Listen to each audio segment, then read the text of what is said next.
decent, you know, time. So then you can like rush around the corner and try to break him. And oh, I love that stuff. Yeah. In I think it's so interesting.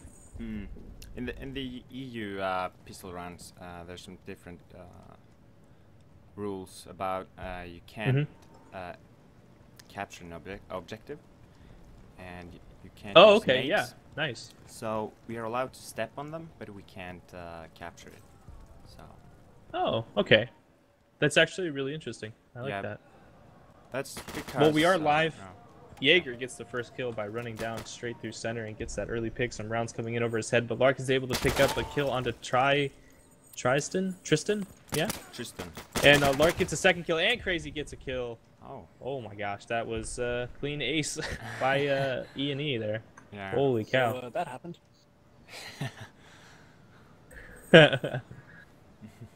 Just so everybody knows. Well, thankfully that's just a pistol round. Yeah, yeah. But I mean, that's how pistol rounds can go. I mean, it's because rifles are not in the game, you maybe can't hold down a lane or pre-fire corners as well. So movement is a lot more fluid, I think. Yeah, it's a lot different. Do teams practice pistol rounds individually themselves? Or I guess it's kind of a question towards you, Destruction. Do you guys practice your pistol rounds, or do you have regular play? We don't practice pistol rounds. Basically, I think we just practice using pistols, sometimes playing public or maybe in a pug or something, just to practice pistol and how it works and how you use it. But we haven't really practiced any strats or anything going into a pistol round. Alright, well this is the first round between E&E and Bromance. The Showman match. Unfortunately, we were not able to get the Aatrox E&E final, but we will get this match going, and this should be a very interesting one. We are on District, so a lot more controlled play. Not as much flanking if routes are covered correctly, so we'll definitely see how this one works out. Jaeger is not running down center, so he's definitely changed from what he did in the pistol round. Some pre-fire goes in from that right side. There's no security there for him to tag. Odeka tries to push forward through the cross there, but Center is there to take him out. And it looks like Center is going to try and push forward a little bit. No, he's going to throw a nade. I believe he knows there's another security in that room. Oh, wait, no, there isn't. Nope, he's above him. Frush is actually the one flanking him from behind. Comes up, very nice flank there by Frush to take out Center from the back. But meanwhile, Lark gets a kill onto Steve. Oh, that's really unfortunate. It does make it to be a 4v3 in favor of E&E, so we'll see what happens here. Junks is holding the upper balcony here. Jaeger's holding down the garage and apartment flank. Lark is inside apartment. And Crazy actually just got taken out by Frush, while Junks and Jaeger both get kills of their own. So, wow, man, it's a 1v3. It just happens like that. So many kills.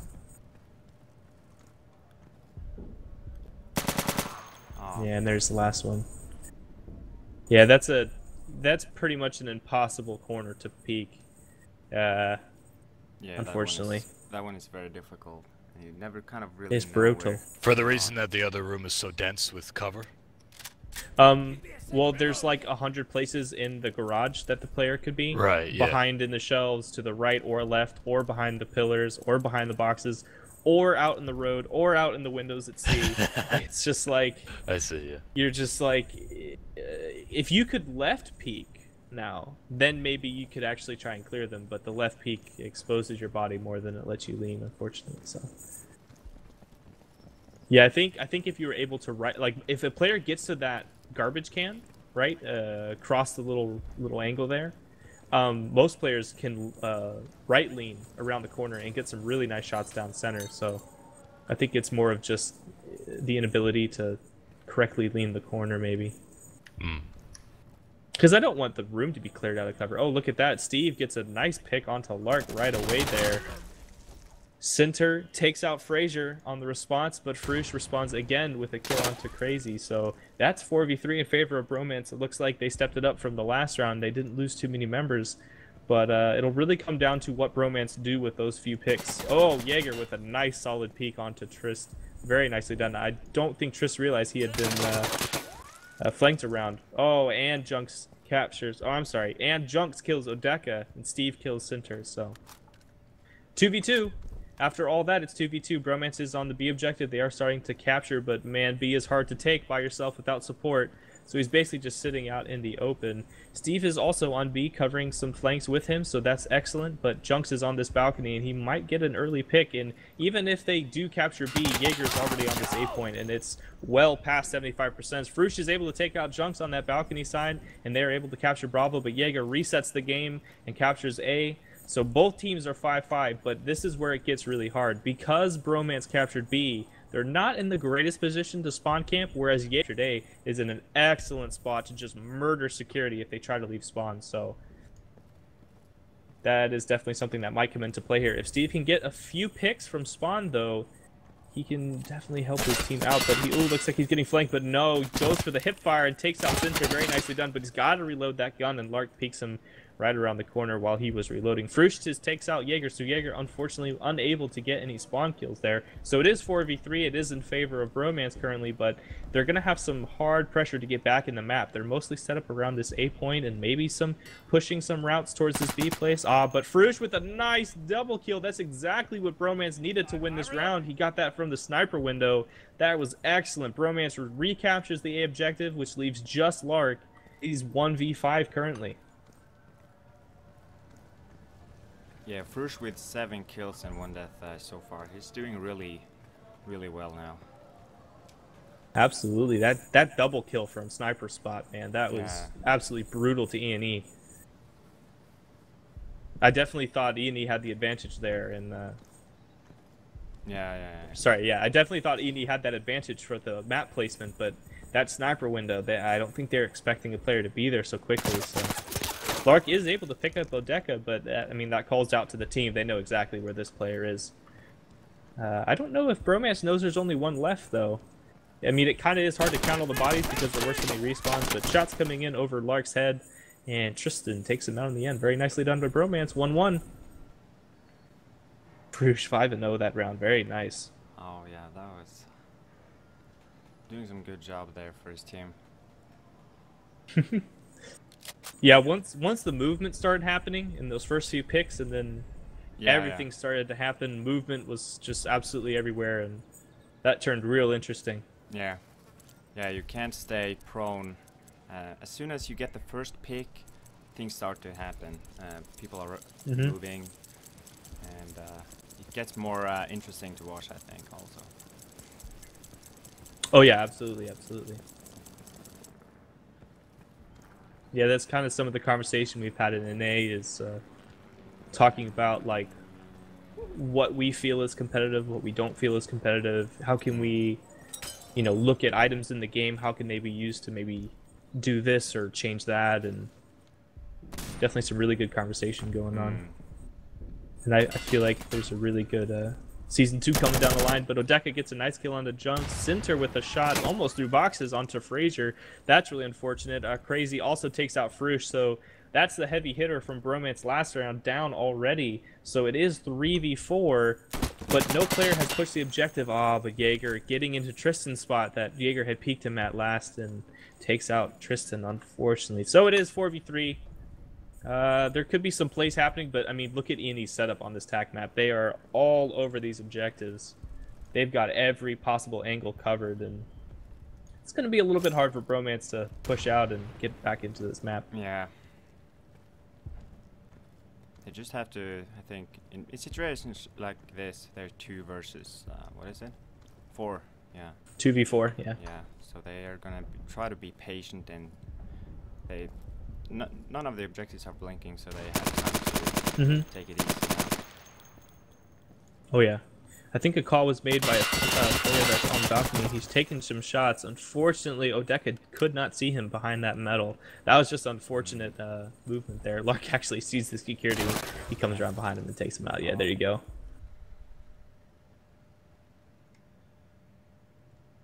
Well, 2-1.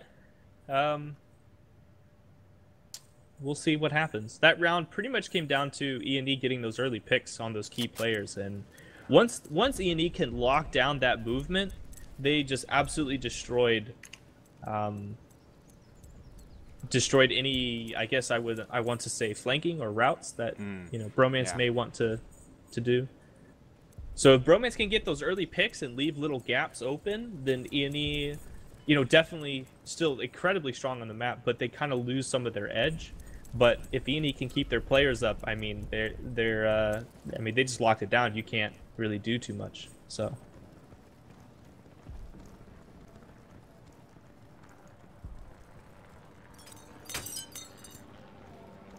See if the setup is changing at all. Looks like not really.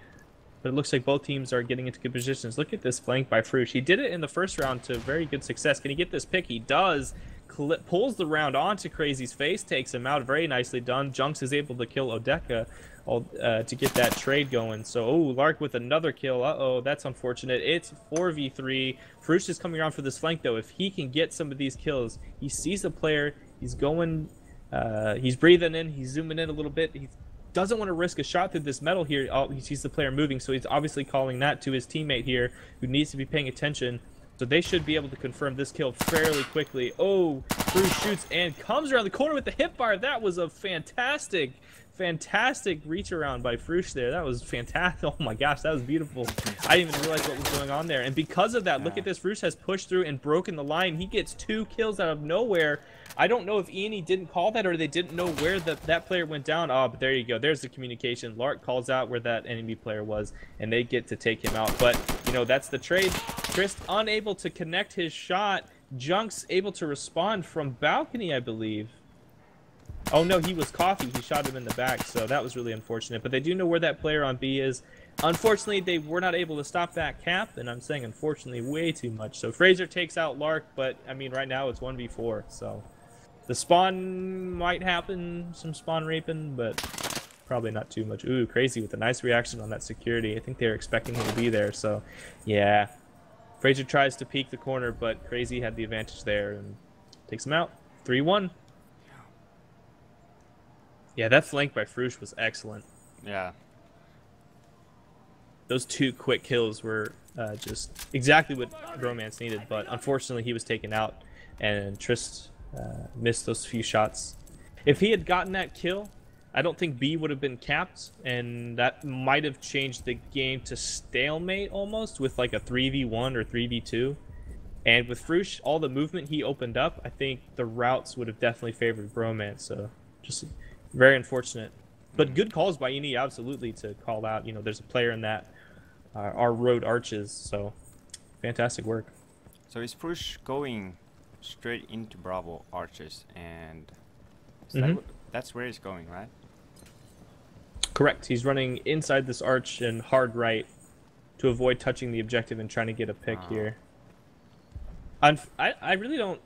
E&E likes to pre-fire down those arches. At least they do in their pubs. Oh, but 2 kills go the way of E&E. Lark and Jaeger. Jaeger with the frag. Frush with a fantastic out reaction on Crazy.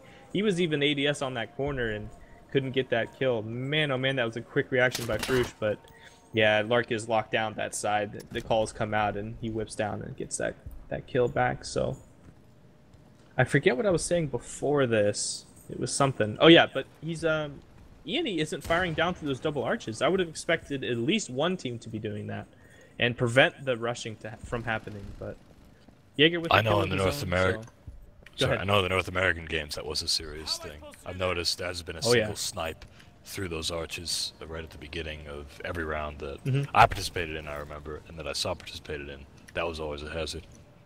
Oh yeah, that pre-fire, it forces you to dip, or it forces you to, he can't do exactly what you want, and that's, I think NA values that by a very large degree. But to be fair, E&E isn't set up to be vulnerable to that route. It did work out for Frush 2 rounds, but it's not like E&E is really concerned about losing one player because they have that counterfrag completely covered.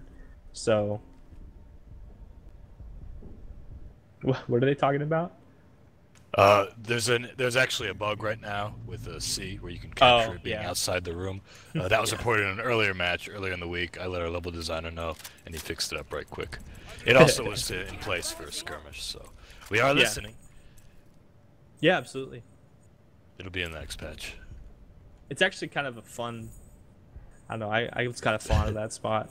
It's fun to like touch it and they know where you are, but they don't want to leave the point, and I don't know why, because if they leave the point, like, it's not like I cap it, so it's like, oh, sorry, if I'm defending the point, so it's like, I don't know, I thought it was pretty interesting, but yeah, it's pretty broken. To have an exposed area to tag and then go, is what you mean?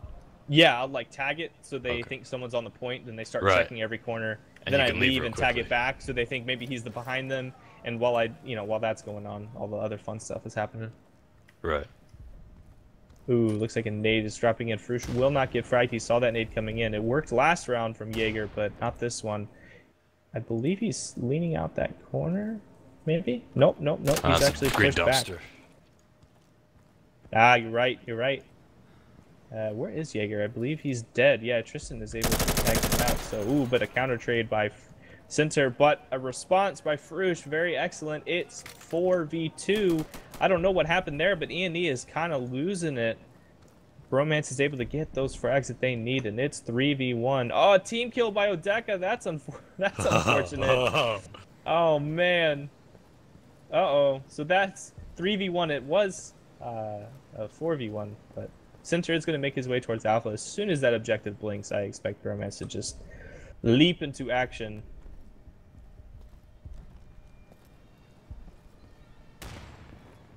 Some chat in game saying, I called balcony clear, and Odeka checked balcony and fragged, but that can happen in the heat of the moment when you're just ready to shoot at the next moving item on your screen and you knock him out. Tristan saying he finally did something good and get TK'd. But Center knows there's a player on this Alpha objective. Looks like Bromance is double stacking this. They do not want to let E&E get a capture. So at this point, I would say just hold. Don't push. Don't try to get this pick. Let Frush capture and then put all 5 members on the save point. But a nade does come in. Almost tags Odeka as he just leaves behind that wall. Ooh, but a hard peek from the enemy. The teammate, surprised there wasn't a response from the teammate there. Odeka able to take out Center. Yeah, that right lean, he used that to extreme effectiveness. He hard peeked that back corner and wasn't able to hit those shots, but that was really crazy. What, where was the other? Was the other Bromance flanking from behind? I forget. He was. Yeah, they were coming in at 2 different areas. Because I saw him on that counter, and I was like, man, oh man, like, why isn't he shooting? There's a player right there. They knew what they were doing. They're waiting for E&E to make the move. And that's that's what you got to do in those situations. If you have that man advantage and position advantage, exactly. Yeah. Let your opponent do something. Yeah, exploit that. Put a gun, facing his front. Put a gun facing his back. He won't be able to 180 and kill both. And if he does, well, then you got to buy him a bag of Doritos and Mountain Dew. So. As is written. As it's written, yeah, indeed. So the score is 4-2 in favor of E&E. But we'll definitely see if Bromance can pick up the rest of these remaining matches. Oh, excellent fantastic shot. I don't think Jaeger I don't even know. That was just phenomenal. Peek that barrel, boom. He was like on the run too. He was like sprinting, turned, fired, kept going. It was going. An afterthought. Beautiful. Like you forgot to throw something out and just tossed it in the bin. But unfortunately, E&E lost Jaeger, but Bromance lost 2 members of their own during that, so it's still in favor of E&E despite that fantastic kill. Frush is alive though, and he's 13-4, so looks like he's having a little bit of fun somewhat here. immodestly earlier that his shoulders were sore, but he has the KD to back it up. So.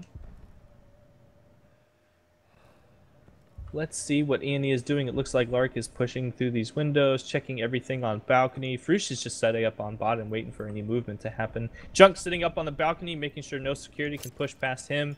Crazy setup in this garbage area.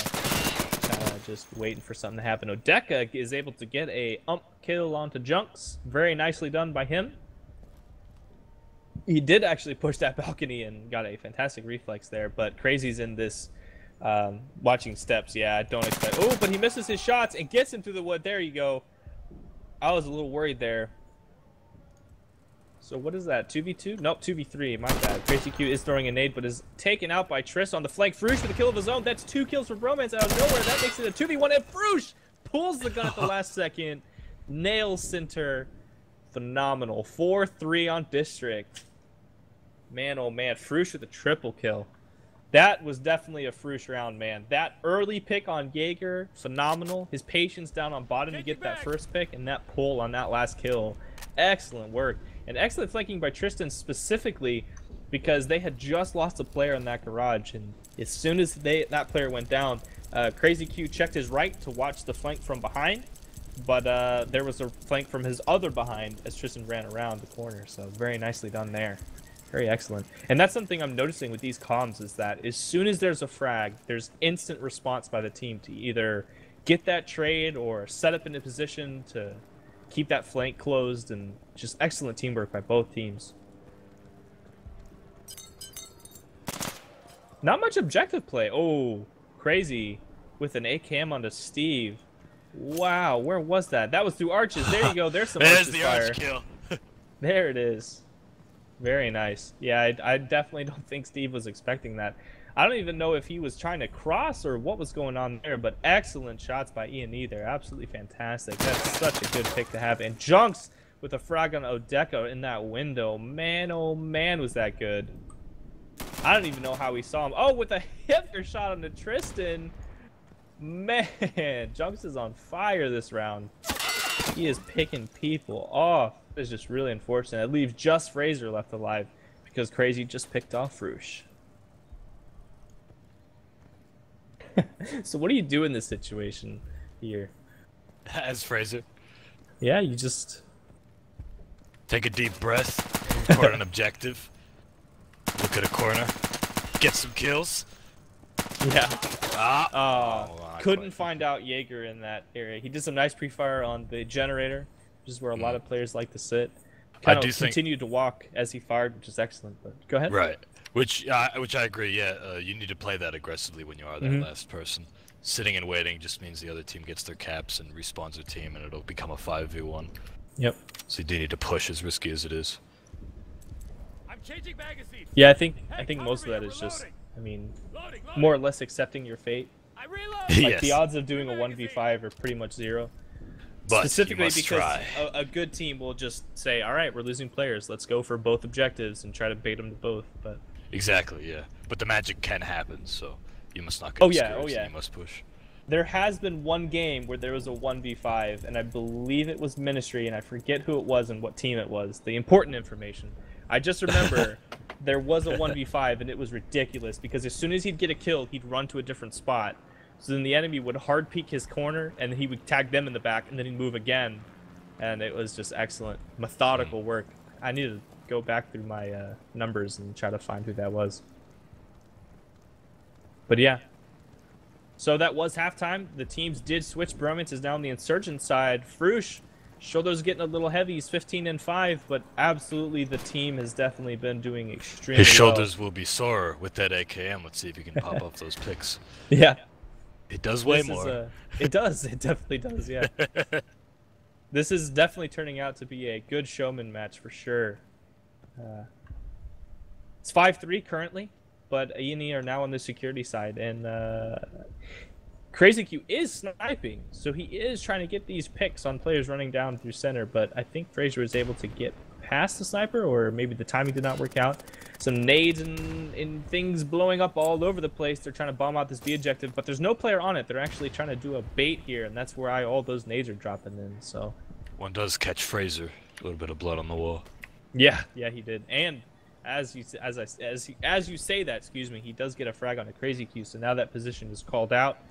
Yeah, it looks like he's actually moving into this B objective. Now that all these nades are down, you can cap B pretty safely as long as you hold these windows and as long as you hold, balcony and apartments, obviously. Coffee, look at Jaeger. He's ADS hard on that barrel. He knows there's a player right there, but now he's drifting around. He's looking for this player on this B objective. He's got his tingly senses, and he says, you know what? I believe there's someone here.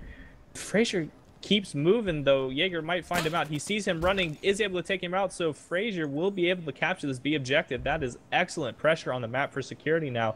All Bromance have to do is just hold their positions and not lose too many players. And, of course, as I say that, Steve gets taken out by Lark, unfortunately. So it is 4v3, but Fraser's on the move. He might actually get a nice flank shot here. Does get him through the windows. Excellent spray. Takes out Lark. Very nice work. So what is left? It is Junks, and it is Center. Center is able to get a frag onto Frazier, as they believe he tried to push back down those steps. Yes, Center was watching back garage, so Junks is kind of on his own. He is able to get a hip fire onto Odeka. I don't think I've seen him get a single ADS kill. My goodness, he's excellent with that hip fire. Has he been using the MP5 primarily? The last round he was using the AKM, I believe, or 74U, and then now obviously this round, yeah, he is right, of course, yeah, because the almighty MP5. Oh man, so E&E 2v2. They do have to make a move for this B objective. They have to touch an objective before 30 seconds, unless they want to try and get all the frags. So there was some shots coming in towards, whoa, Center able to take out Tristan as he came around that corner. Tristan came around the corner, good peek by him to get the nice flank. Did start the fire, but unable to get the kill. Center was the one to clutch that one. Very nicely done. Junks is also on the move towards the C objective. Looks like they're going to make a play for it.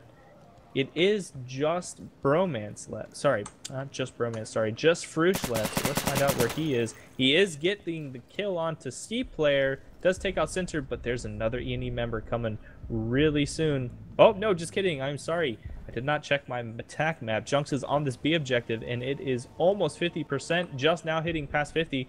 So Frush has to pay attention to this blink. Yeah, he is going to push in through the center. This is extremely risky. He's got to clear so many angles. Can he find out this player? It is a 1v1. Junks may not paying attention. I think he hears him. I think he hears him. Move it! Oh, the wrong look at the wrong moment. Very, very nice. 5-4. Ay, ay, ay. Man, oh man. Yeah, he's right.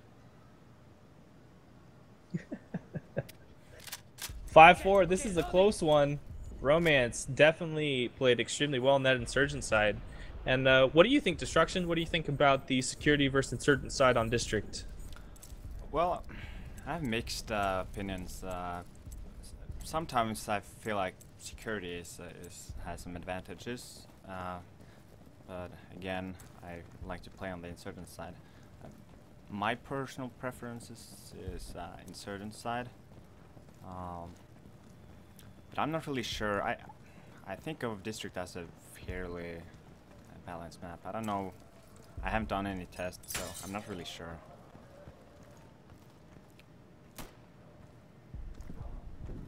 Yeah, I kind of feel the same way. What about you, Mike? What do you think from all the games you've seen and played? Well, I've heard people say before, and I was actually talking to some other team members about this, I've heard people say that it's even very stacked toward the insurgent side. And I initially did agree with that, but on seeing some more matches, it does feel a little more balanced. There are obviously differences, and there's other maps that are more symmetric, like Ministry, you know. But I do feel like there is a good balance, and to hear Destruction say that is validating to me in that belief. What's your opinion on it? Oh, I agree. I think it comes down more to execution than necessarily map side. I think they do affect gameplay. Like, obviously, Insurgents have to play a specific way to do well. But I kind of like that, how Security has a, like, objective or style goal. And Insurgents have maybe slightly different. And both teams execute them well. It's kind of 50-50, and I really like that.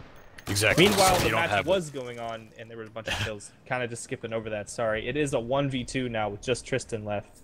E&E is capturing C objective. I don't believe they're on B currently, so we'll see if Tristan can pull out the clutch and capture this B objective, bring his team back. He's on his tail. Taking shots, though. Yeah, shots to that wood, though.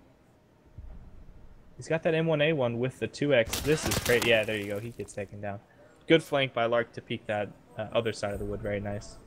But yeah, I definitely think that, you know, there is a side that is technically stronger, but I think it comes down to team execution more than side oftentimes. But I will say one side is more frustrating because maybe one side gets to do something more than the other, but it doesn't dramatically change things like oh my god, it's insurgent bias. Right. I agree. All of us in competitive used to think District was an insurgent map. Absolutely insurgent. Nothing security can do. If insurgents play well, they will never lose. And then we actually played the map a ton. We started grinding it, we started pubbing it, and then we're like, oh, okay, security, we found some things on security that are very nice. And we also learned how to adapt to that security style, which maybe wasn't as natural as other maps. So I really like District. It's a frustrating map, and it's a good one. I like it. It is good. It's one of our competitive and yet not totally symmetrical maps. Yep, yep. And I definitely think that more maps like that is excellent. I think Ministry is fantastic for what it is, but I think a map like District is, you know, maybe a little more interesting, maybe a little more technical. And, right. Bruce with the miss nade there, unfortunately. He is able to get... Kill. Yeah, he does drop down and get a kill, but Ian also get 2 kills after that. Ooh, 3 kills, so it is 4v2, sadly. It is Tristan on the B objective. Bravo. He can cap. Oh, Junks just absolutely doing work, man. He is just getting kills left and right. Frazier with a response of his own, though. So we'll see what happens after this. They are on this B objective. They're going to try and cap it in their favor. Meanwhile, what is Frazier doing? Oh, he got himself shot. At the moment where he realized he was the last, he called out a negative radio command and shook his head. Yeah. Yeah. Well, 7-4. To be honest, I think a 9-4 on this map is pretty dang close. Specifically with how the end of these rounds can come down to what happened in the first 30 seconds. It's a very high execution map, I would say, I think. But like in a different way than Uprising, right? Like Uprising is like highest execution at the fastest possible rate. So it's like it's extremely hard and taxing. Whereas District is like same level of execution required, but not quite so fast. I don't know. I love this stuff. It's so fun to talk about. I love District. I love that it's like not clear and it's not like, yes, we know everything about this, right? I love that. It's so fantastic. I hate that hole, but you know that's my personal opinion. That's another thing that I keep hearing about is the hole and how like, oh, there should be a hole on the other side. That is something else that we leveled against the map, yeah. But you know, I have to say, if another hole was added, I think it would change the map too much. You know, it loses what makes District, right? Right. As much as I want that, it's like yeah. I may want to eat 10 gallons of ice cream, but that's not what I need to be doing. You know. Good metaphor. Well, some kills happened, excuse me. Bromance lost 3 members. Ian lost 2 members, so it is a 2v3. Odeka set up in a very fantastic or bad spot in this corner here. I hate this spot so much, but it is a good one. It's absolutely strong. So Odeka probably won't be pushed here. Ian does kill Frush, unfortunately. I think Frush was trying to check this B point, I believe, or push out from the objective or something. So that's really unfortunate. It leaves just Odeka. He's got to move out from his little home. He can do a 1v3. 1v3 is entirely possible if he gets the right kind of flank going. But, I mean, look at E&E, man. They're watching backside. They're watching windows. They're watching B. They've got every possible corner locked down unless Odeka comes in from behind. No, it looks like he does not. He is going to go for this A objective, though. At which point these gargoyles will turn flesh and sprint toward Alpha.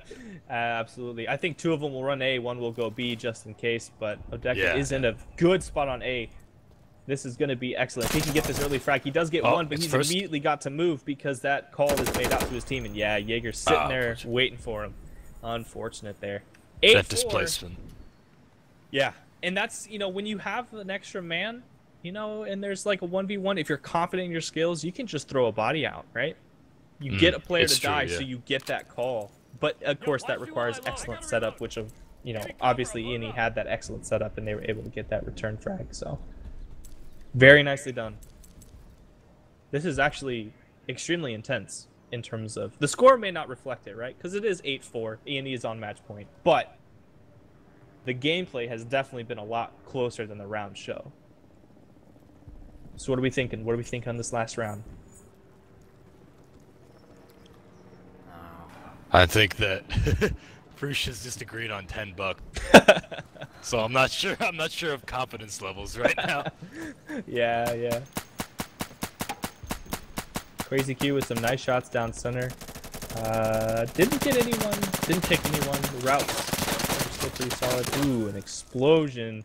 Lark with a kill onto Frazier. Tristan just dodging a nade there. Very nice by him to dodge that. He is on the flank, so if he can get like 1 or 2 kills, this will be an excellent maneuver. See if he can get a kill up here as he comes around this corner. He sees one, lines it up, fires, takes out one. Steve as well with the kill of his own. So that changes it to be a 4v3. But Bromance, they got to get 1 or 2 more kills to make it as effective as possible. Let's see where E&E are positioned. Looks like E&E Lark is going to go for the C objective. Bromance did touch B and are trying to pull out a bait. Crazy's watching this road to make sure he's not going to be flanked from behind while Jaeger is in motion. He's coming up to try and get the kill on the player that fragged his friend, but Tristan's already going down to this B objective. Jaeger might actually see him. Yeah, he does. He sees one. He gets the kill onto Frush. That's the hard fragger you don't want to die. And Jaeger immediately starts to move, but I believe he will be caught here by Odeka as he watches this. He's got to check his left. Can he reflex this corner? Ah, does not. Jaeger pulls up his gun at the last second. Very nicely done by him. Well, that makes this game completely different because it is 3v2. C is being captured. Crazy does not go down, excuse me. Jaeger goes down to Tristan, so that's excellent, but Crazy is going to be clearing this corner. And will he see the Insurgent tucked in this corner? And if he does and he frags him, what will happen? Will E&E be able to capture the objective? Yeah, Crazy does get that kill. Bromance is in no position to contest this C cap. How far is B capped? Not quite far enough. Looks like E&E. Ooh, those shots just going over his head, and Security takes that win. That was a really close round there. Almost could have been a Bromance round, but fortunately E&E win 9-4.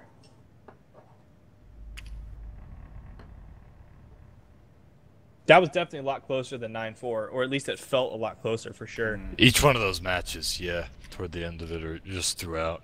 Yeah, and that's kind of one of the things that is really fun is when you get those early picks, just the whole map turns into this flow of motion. And sometimes players get lost in that motion and they lose their lives, unfortunately. But yeah, well done. Well done by Bromance and E&E. That was definitely a good showman match. That was definitely a lot of fun to watch. Thank you guys for inviting me. Thank you, Mike, for showing up as well. Thank you, Destructive, for streaming for sure. Thank you for... I'm sure I will need to head out fairly quickly, but you guys continue on. I'm sure there will be an after-match discussion from Bromance and Jaeger. You could probably pull them back down to the channel and let them have some malarkey going on or something. But thank you guys so much for inviting me. I'm going to go finish my my white paper. So thank you guys so much. Thank you for coming. Take care. Thank you for coming. Yep, absolutely. Peace, guys. User disconnected from your channel. I'm going to take this opportunity to use the bathroom real quick. And once we get people back in here, I believe Frush said he wanted to give out some keys. I'm not sure, but I have a couple questions brewing that might make that more interesting. I'll be right back. Okay, let's see if...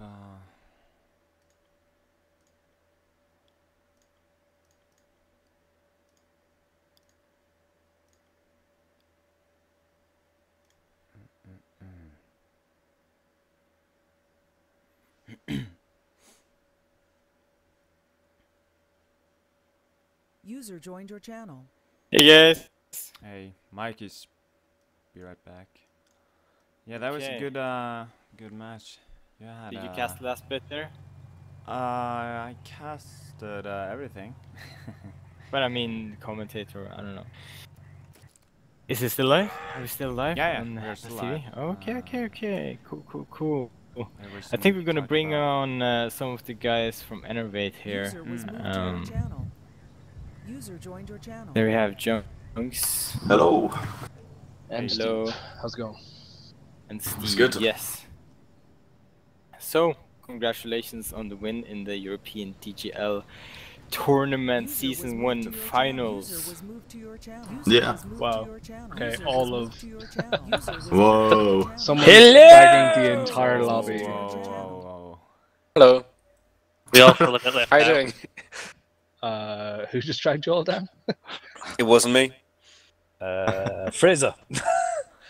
It was definitely Tristan. Just So, to yes. see the world burn, apparently. Yes. Congratulations on the win, as I just told Junks, and also congratulations on winning the tournament. Season 2 is starting the first week of February. Are you guys looking forward to that? Are you going to participate? I am back. Of course. Definitely. I think the main thing at the moment is to get some more teams, I think. So with January nearing its close, I think we should start populating around the community to get more teams involved. Actually, I had somebody message me on Steam today that I was back in the old Sweet clan days. And they're saying, you know, they're thinking about coming back into the scene, so that'd be pretty cool. Yeah, definitely. Also regarding, I've been seeing some testing of theater from NVI regarding competitive play. Mike. NWI. Yeah, Yes. NWI. Is there an estimated time on the release of that? We don't have any estimate for release, no. What I can tell you that we're doing right now is we are in full gear, and we are testing our competitive playlist a lot, and we're trying to get it to, basically we're trying to create a mode, or a playlist, or a rule set, whatever you want to call it, that is competitive, right? And we're reaching out to the players, not just the DGL, but everybody who plays Insurgency, to help us explore and figure out what that should be. And of course, there will be custom playlists and custom rule sets and stuff, but we will have an officially endorsed one. Once we have this playlist, whatever the classes are, the weapons and attachments and maps that we consider to be competitive, at that point, we will begin working on the actual matchmaking system itself. So that's the first step in that is discovering. The first step is discovering what is competitive. Then it's creating the systems associated with that competitive playset. So again, just to remind everybody who's watching, join our beta branch community group and join our regular community group. We do post events when we are beta testing. You switch over to the beta branch, you can join up and you can play with us. Awesome. Do you guys also do you have beta servers in Europe? I actually just reached out to one of our testers, or the person who's in charge of our server setup for the beta thing. I've yet to receive a response, but yeah, I was talking to somebody yesterday in the stream. I forget who it was. I believe our servers right now are in the U.S. Yeah. Part of the reason being because, like, when we do the test, it's usually late, and the people that usually come on are Americans. Because we are doing the tests later on in the night, because we spend the day developing. But I will look into that. Yes, I'll continue to pursue that. Awesome. Frush, if you don't mind me just stepping in here, what I would say about the beta is there's not really a lot of EU participation in the beta. So, I mean, I think the devs would appreciate if we kind of just jump in. Maybe if you make an announcement on the Pug page, Frush, just for us to all jump into the beta branch and just try it out. Yeah, definitely. So when is the next scheduled testing, Mike? Is there or is that kind of spontaneous? It's somewhat spontaneous, but we also plan it. What we're trying to do right now, and it's borrowing on development and any things that we need to work on. We're trying to do something tonight, actually, and we're also trying to do something on Tuesday. But we might have builds come up in between that or after that that are not scheduled beforehand, but will be put up, and there will be announcements or events associated with it. Oh, that's very nice. So, Mike, if you tell me as soon as you know when the testing is starting, I'll put out an announcement in the European pub group. We have about 150 members, and they all play competitively. They've all participated in the pugs we're doing over here, so we can try to get some of them joining up. I'll definitely be there, especially if it's today or tonight. Yeah. Likewise. Okay. And I'm actually I actually was talking to our QA guy, and he just got back to me now, and he's saying that we can do EU servers. And yeah, we do want to do that, as we were saying, because it's so important that we get everybody's opinion on this. And I can see now that you guys like to stay up late, which we do too, of course. So you have no problem being up when the betas go up. We're still working on getting some systems set up. So, but I have received the answer, and yeah, we're going to look into getting some. Sorry, not systems. We're trying to get the beta up itself. I don't have any word on when that will happen, but we're planning on doing it today and Tuesday, like I said, and we'll try to get some EU servers up as well, if possible. Awesome. So, Mike, as someone that is sort of the development inner circle, I guess you could say. How do you think, or what do you think about how the competitive matches play out? I know you've been casting some of them, you've been watching, you even joined some pugs. What do you think about the whole thing we got on, especially in DGL with the theater that we made, and yeah. Are you guys talking about it? Are you getting some inspiration from that, or? Yeah, absolutely. I have a wide variety of thoughts on the DGL, on the competitive scene that is brewing now. The first thing is that it's, and I've said some of this before in the previous streams, but it's really gratifying to see, just plainly, simply, like just like we were getting with the survey results. It's just really gratifying to see that people are really pleased with the game, and they found it competitive without us saying, like, without us trying. We didn't start a league ourselves, right? This happened organically, and that's really cool and satisfying to us that other people found our game competitive, and they found it so fun and competitive that they put they put things in place to play with each other, you know. So it's gratifying from that standpoint. Also, I'm impressed by how fucking good you guys are, because you're really good, and you stomped all over me when I played in that pub, and I'm just really amazed at just the depth of strategy and the depth of tactics that you guys display, map by map, team by team. I'm impressed that there's such a difference in play style, not just team by team, but as we were discussing before, like even between like the different groups, the EU versus the NA groups. Like, I'm just surprised that there's patterns like that, and there's different play styles, and there's just, and again, it goes to show with different maps and stuff as well. So I would say, yeah, I am really impressed by what's been going on here. And as far as to the other aspect of your question, whether we're listening and stuff, yeah, we certainly are. In the test that we had, I'm not sure if it was yesterday or the day before, but I reached out to DGL members and I said, hey, we're having a test right now. We want a bunch of you guys to participate.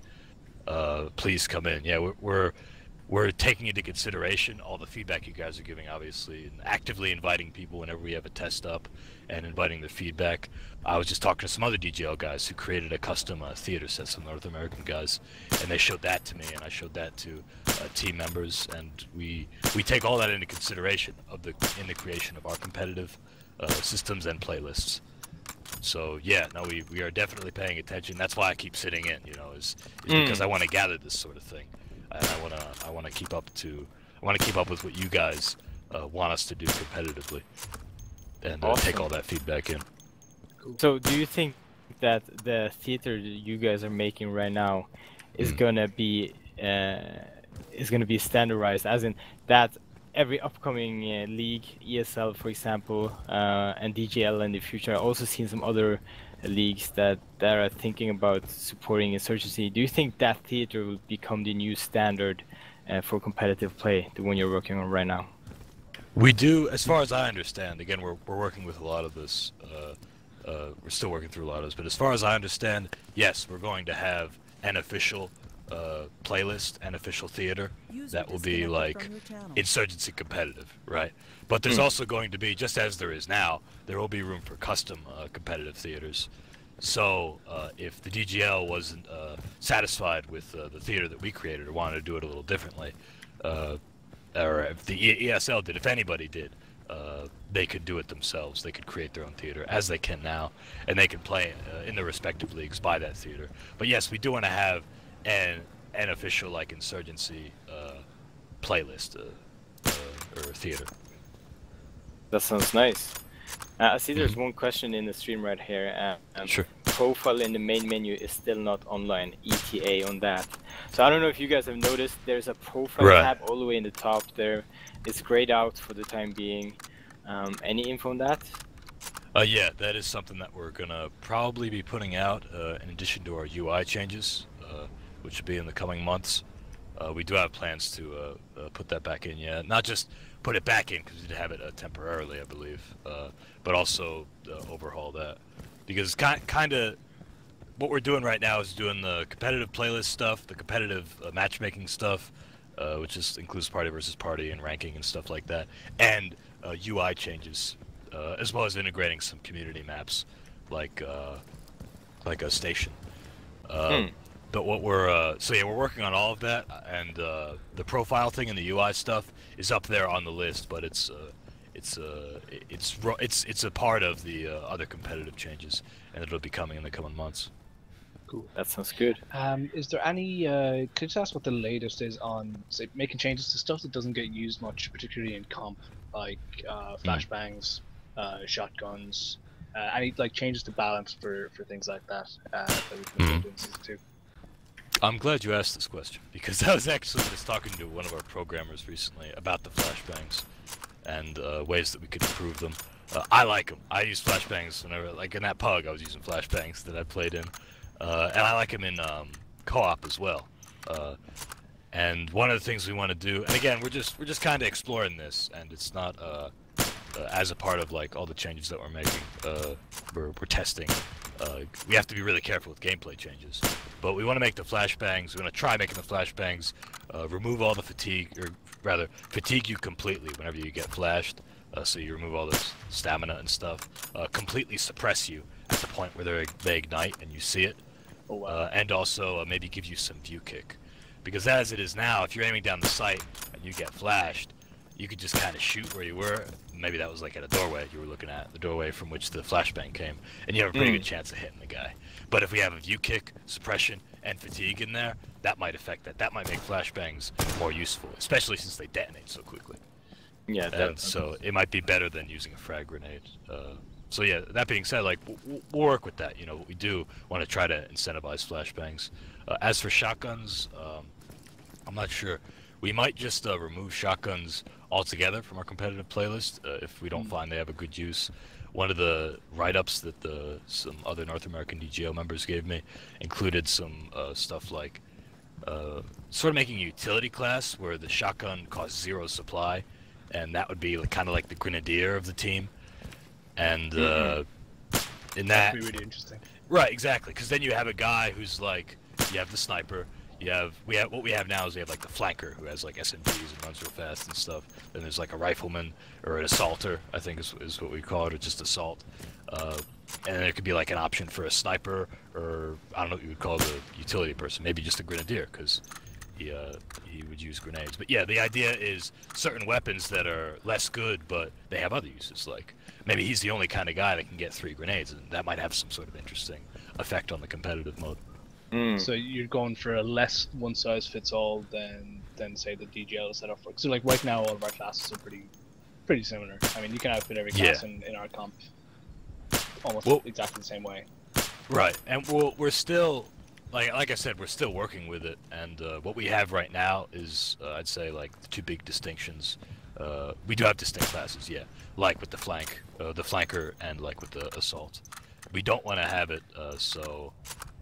It's just like everybody gets an M16, AP rounds, a foregrip, and an optic, you know, and frag grenades, you know, because that wouldn't create for, you know, interesting competitive play. It should be about a synergy between all the classes and the loadouts within those classes.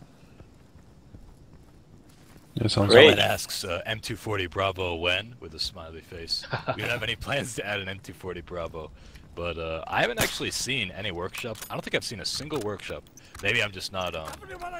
Maybe I'm just not. I missed it, but I don't think I've seen any workshop items for the M249 aside from like reskins of it. Like an M240 Bravo for the M249. Like I don't know if the belt count is the same, but that'd be pretty cool. I definitely encourage some people to do that. It would be interesting to see that, because there's plenty of other straight-up weapon replacements for the other weapons.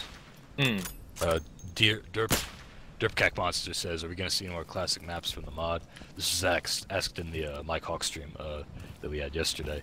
We don't have any plans for it right now to add any more classic maps from the mod. Right now, we're working on getting those community finalist maps in, talking to the people who created those, and working with them to create something that we could officially release. We don't have any plans for the classic maps right now, no. But as Argyle said last night in the stream, like he would love to see a Baghdad. It would be pretty cool. But yeah, I'm looking. If anybody has any more questions, feel free to throw them into the stream. And yes, no matter the flashbang idea, yeah, definitely. We recognize people don't use flashbangs very often. Why flash a guy? We can just blow him up with a frag. But we could create incentive to use those. Awesome. So I don't know. Do you have time for some questions, Mike? If Yeah, no, anyone in the absolutely. stream, yeah. If anyone in the stream has any questions for Mike here, he's part of the NVI development team. He's the community manager for Insurgency. So we're lucky to have him here, and if you have any questions, please put them in the Twitch chat, and he can answer. Right, exactly. So, yeah. Like, you can see what Nomad's saying there about the flashbangs, but the same is true with frag though. So I don't really see. Because if you goop up and hit your that's true, but that's with any item really. You know, whether it's grenades or even weapons. Like a gun can kill a teammate just as effectively as it kills a friendly. And it's true. I guess what you're saying, Nomad, is with the flashbang. Yeah, like team flash happens more often than a team frag with a frag grenade. But that's just need to, as far as competitive goes, that's the trust you put into your teammates.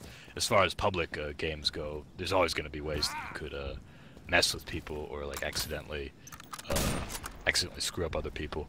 That's just something that the player or the team will have to be disciplined about. I mean, I guess you could have the flashes apply the like fatigue effect and suppression effect in a much smaller radius than the flash effect, like separately. Oh, do you mean do you mean for teammates or in general? Well, for anybody, radius? you know. So, like, okay. You know, yeah, if we you're not would. within, If you yeah. that was something I should have said. If you, I'm not saying it'll always be a full whatever. Like if you look away from the flashbang, you'll be less flashed, and you may have like less suppression or less fatigue. But there will be the ability to totally fatigue and suppress someone, because for balance reasons, the flashbang should be better in that way. Jazz Junk says, when will the survey results be announced? Any ETA? We're still getting a lot of feedback, and we're still collecting a lot of results. Can't say when exactly. I think last we checked, we had like well over 10,000 respondents, which is awesome. And I'm actually gonna link that in the chat right now.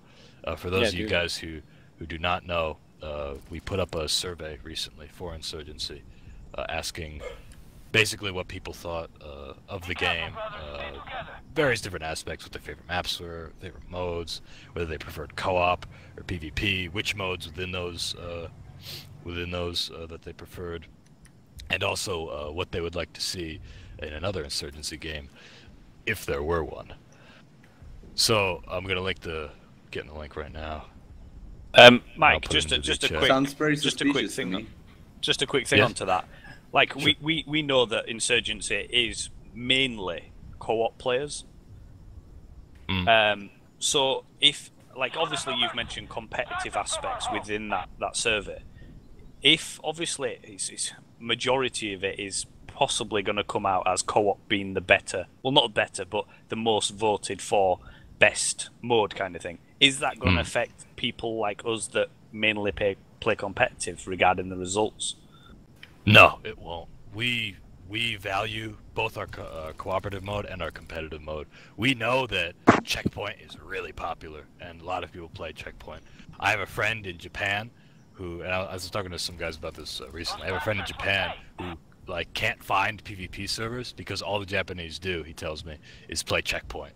And it's on interesting server sets and everything, and he gets a bad ping if he goes anywhere else. Checkpoints are really popular, even regionally, if you look at the stats.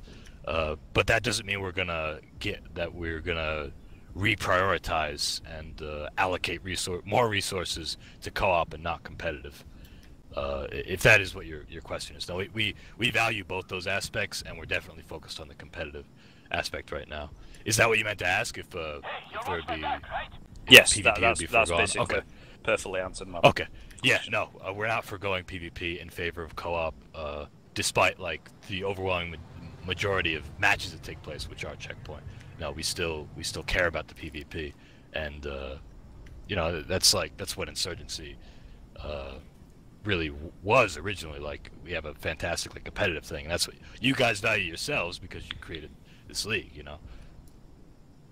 And when we have matchmaking in place, all the more people will be playing in that. Oh yeah, definitely. I think the competitive scene, as soon as this matchmaking is finished and put into the game, it will it will pick up steam definitely. Also, we've had people watching the stream today after we posted about this on Reddit that they only just figured out there was a competitive scene in Insurgency, and they're already signing up for season 2 in the DGL. Excellent. Yeah, you know, it's a matter of exposure, and we're gonna have a lot more of that. One of the things we were talking about recently is we're gonna have HTML support for the in-game news, so we're gonna have more in-game news items, and it'll be more detailed. So when we have announcements for things like a DGL match or for a survey, as we did there, that'll be easier to bring to people's eyes, not just to read the announcements and see it pop up in the bottom right, but also people who just boot up the game, because the menu's going to be right there.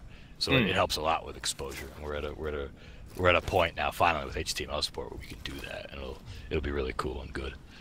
I saw a couple other questions in the stream. I'm going in between both of them. Nomad asks, is it weird hearing your own voice in game when you play security? And then Bromance clarifies, I do all of the voices in Insurgency. I do the security subordinate, security leader, insurgent subordinate, insurgent leader, security and insurgent HQs, and the trainer. The only voice that is not me is the breathing when you sight in. That is our that's our and I refuse to do it. No, it's just our audio editor did that originally, and I was just so focused because we've been doing voiceover, like, not just since early access, like even post-release.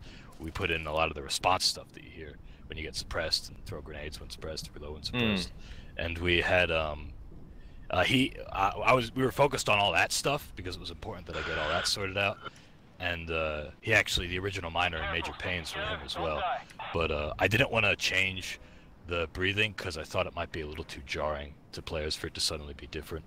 And it sounded fine like as it was, so there was no reason to replace it. Nice. So if anyone has more questions for Mike here, we have him here right now. This is your chance to ask him any Insurgency related question. Nomad requests flashbang through the door. That's that would be kind of tricky because that would be like a level design thing as well as a voiceover thing as well as a programming thing to trigger. So I wouldn't be able to do that. As of now, we just have the regular response. Like the way it works, as I'm sure you guys noticed, is if you're suppressed, you say it from one voice set, which is louder and more panicked. If you're unsuppressed, you say it from the other voice set. So if you throw a flashbang and you're unsuppressed, you might just say you're throwing a flashbang. But if you say it when you're suppressed, you might scream flashbang. Yeah, I've noticed that. Yeah. I didn't know the suppression was what triggered it, but yeah. Oh yeah, no, it happens with the reloads, throwing all the different kinds of grenades, everything unless it's related to the radio menu. The radio menu is constant, or rather, just from one set. But yeah, every other response. Cool. Okay, so I think we're all out of questions, are we? Yeah, I think we're running out of questions. Mike here has been very, very eager on the streams lately and been answering a lot of questions. Yeah, I want to do it, so keep them coming. Yeah, so maybe people know everything. I don't know. This is still going. Yes, it is still going. Enervate is the winners of the DGL European Finals. Also, yes, we're going to do a giveaway. We're going to give away how many copies, Mike, are we going to give away? I can give away maximum 4. Okay, I have right now. Let me think. I was brainstorming some questions. You want to make them trivia questions, correct? Oh yeah, sure. Okay, I have let me get my pen right here and just write out my. I have a couple ideas for trivia questions that I think will be good. While you do that, I'll also remind everyone in the stream that we have a competition going on over at bromance.gg, where you can win also 4 copies of Insurgency and a clan server for a month. So check that out and get your submissions in. Right now, Mike will do some trivial questions, I believe, and there will be prizes. Prizes. And what will our players be winning today, John? Brand new car? Nope. Yeah, Microwave, please. I'll get a nice new minivan that's been blown up to shreds. That red rocket car in all the maps. Oh yes, that is one more question actually. Oh sure. There's like some inconsistency with regards to like vehicle models and other stuff, where some of them are 100% bulletproof, some of them can't shoot through windows, that sort of thing. That really catches people off guard. I mean, we get used to it eventually playing pugs and stuff. Is there any plans to sort that out? Yeah, that is an individual. That's a case by case thing. There are certain, and we actually, K-Civ was relating some pictures and some video to me. There are some vehicles, yeah, where they're not properly penetrated. If you guys take screenshots, or better yet, get a video of it and send it to me, that can be fixed very quickly. Like that District C exploit that we were all looking at earlier and was happening earlier again. That's already been fixed because I sat in and saw that and I was able to report it. So if you guys get video for me of any specific car on the map and whatever, yeah, we can fix that pretty quickly. Our level designers have been really on top of that. Good stuff. I have 2 questions written if we want to do 2 giveaway copies in this stream. Okay, sure. So I'll try to think of a couple others, but maybe voiceover related since that's what I'm most familiar with. But to start, not voiceover related, I ask the stream, and I assume it's just the first person to answer gets the copy. Okay. Okay. This is when chat. Yeah. Chat in the stream only, guys. Yeah. To be clear. Let me just inform you guys that there is a 2-minute delay since we were playing the match earlier. So there's a 2-minute delay in the chat. Okay. You are roboting hard right now, brother. Sorry. I understand though. Yeah. 2-minute delay. So in that case, we're going to put up someone's asking me when I'm gonna do a Max Payne Let's Play. Max Payne 4 Let's Play, no less. I did a Max Payne 3 playthrough called Let's Play Drunk, where I got really smashed and played Max Payne 3. And because I thought it was appropriate, you know, it's fucking awesome. What Max's life was, you know. I figured I could empathize with the character more, but that's neither here nor there. So anyway, yeah, only answer in the stream for the question, and we'll just monitor it there. Here is the question, stream. At what point did New World Interactive, for what update did New World Interactive do a complete overhaul of the checkpoint AI? Ooh, yeah. All right. That's. Do we have a track we can play? Like in a countdown track. A countdown track. 2 minutes away, right? We need countdown for 2 minutes. Crazy Q answers Molotov Spring. Yeah! Which is the right answer, but Crazy Q, you were in here and there was no delay. And so you totally ruined it. Yeah, you utter plank. Alright. Oh my God. Crazy. That's maybe I should have been a little clearer. I shouldn't have pointed People that who out. are in the channel when the question is asked are ineligible. Goddamn gypsy! I don't agree with these rules. Yeah. You should forfeit them. I want to win the insurgency. These rules are unfair. So, what do you, Mike, head judge? What do you rule? Are you ruling that not eligible answer, or are you? What is this? Oh, it's clearly not. Like, I mean. Crazy Q forfeits, so it's like, yeah, we're gonna rule that one ineligible. But that's okay. I have another. It's like Black Friday. It's okay. I have a second question, and this one we'll just make sure there's no foul play. So crazy time after that. Motherfucker. All right. Here's the next question. So again, anybody in the stream, you're free to answer this one. There is a delay. How many radio variations are there of each radio command? The thing is, yeah. There you go. Is that a heartbeat? Yeah. Am I in the womb answering questions? I'm trying to make. Yeah, I'm trying. He's got one breath. I have no I idea. think we have a Jeopardy thing going on. Hold on, give me a second.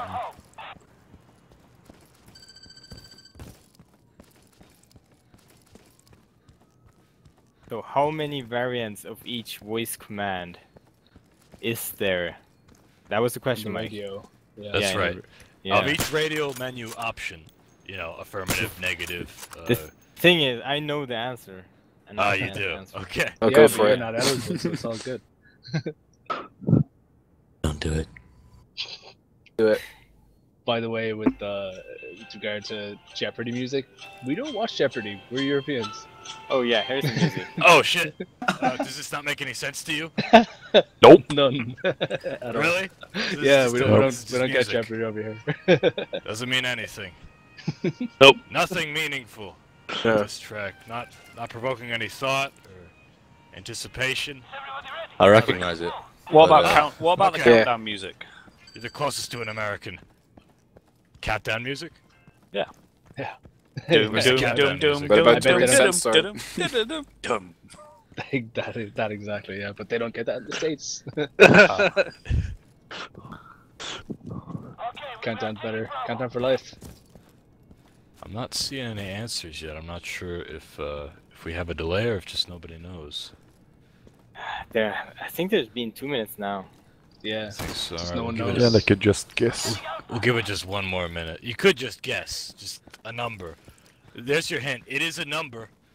The amount can be represented by a numeric value, which could be anything from 0 to infinity. Another hint: it's greater than 0. Yes. Another hint is Probably. greater than 0. Third hint, it's less than infinity. It is a fourth hint. It is a finite amount. Oh, Roberto there- gets it one right. answer. 3 variations. Good job, Roberto. Ah, Ta-da! Perfect. Yes. I'm very pleased. Alright, how should he claim his prize? Okay, yeah. hey, I'm hey. seeing. We're getting I'm in gonna Teamspeak? message him. I'm gonna message him. Okay. Cool. I'm just tuning into the stream now.